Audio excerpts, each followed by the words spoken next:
Dirtfish Rally friends, lunchtime on Saturday here in Portugal. Once again, we have enjoyed a tremendously enthralling, in some ways entertaining morning of rallying. Where have we been this morning? Well, we've come east from Porto, maybe 50 or 60 k's east into the hills around Amarante, around Fafe. We're back here again tomorrow for the big stage there.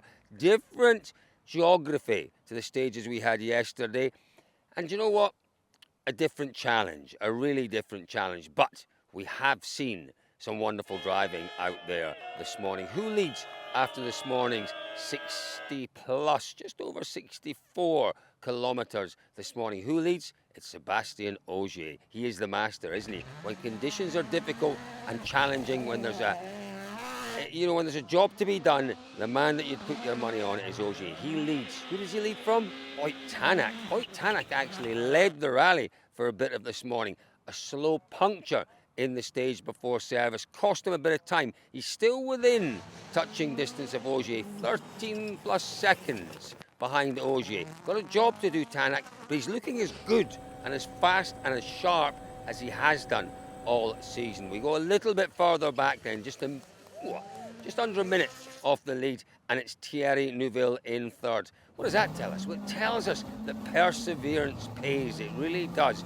He had a bit of a torrid afternoon yesterday. Great morning, torrid afternoon, dropped back a little bit.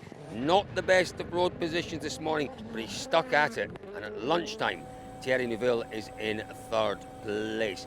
Just behind him, holding station, I would have to say, Danny Sordo. Danny Sordo knows his job this weekend. It is not to get in front of Thierry Neuville. That is absolutely for sure. Really strong performance again from Sordo out there this morning. There are names missing, aren't there? There are names missing from that list, folks. That is where we've seen the drama this morning. Let's go back. Let's go back to the opening stage. It was a masterclass from Rovanperä. A short stage, 9 kilometres, 4.5 seconds quicker than anyone else. He was absolutely flying. Half a second a kilometre quicker. Rovanperä had found that zone. He'd refound his mojo. Heads into stage 11, third of the way through. Let's listen to this interview and he'll tell us what happened in stage 11. It was clearly now, let's say, the normal pace what I expected to drive. The car felt much better, so it was of course easier to match the pace. So what happened in this one then? We're only a few kilometres into the second stage of the morning. We can see the car behind you. Thank goodness you and Joni are both okay. What's gone wrong here? To be honest, I don't even know so much. I need to check the onboard and everything more because the note, I wouldn't say it's too optimistic. I think it's quite close to the right one. Maybe the only reason, because I remember the place, maybe the only reason I can think of, I just got distracted with the shadows on the straight. I didn't know where I am because I just braked too late. Quite simple corner, and yeah, I just braked too late for some reason. Yeah, another uncharacteristic mistake from Kalle Rovanperä out there this morning, and paying the price heavily for that. Well, actually, he was actually really too quick, way too quick into that corner. But it doesn't stop there.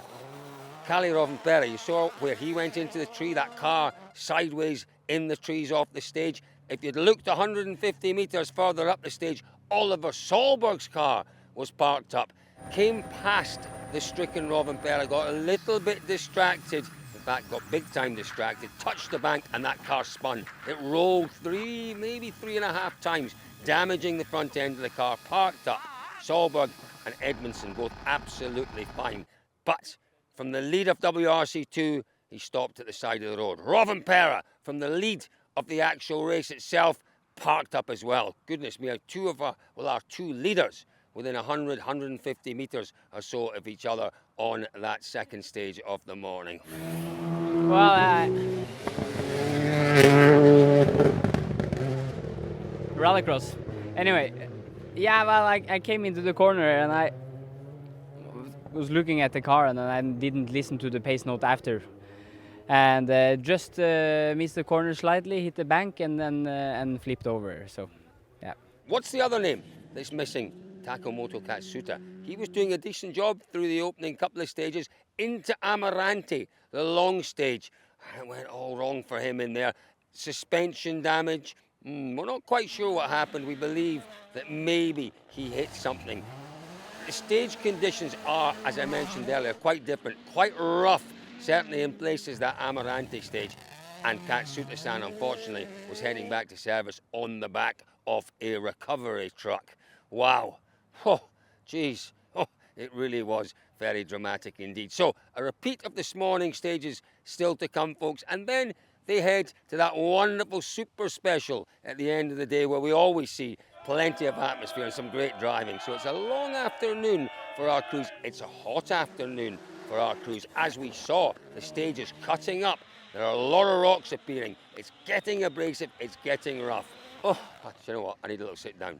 Dramatic morning. Really was a dramatic morning. Not just on the stages, but our little story of how we got to those accidents with Rovanperä and Solberg on the back of a quad bike over the top of a mountain. It's not my natural home on the back of a quad bike. Someone said, though, you're going to have to walk 3Ks over the mountain. Yep, I'll jump on the back of that quad bike. Thank you very much. What an interesting morning, folks, we've had out here in Portugal. Let's see what this afternoon brings.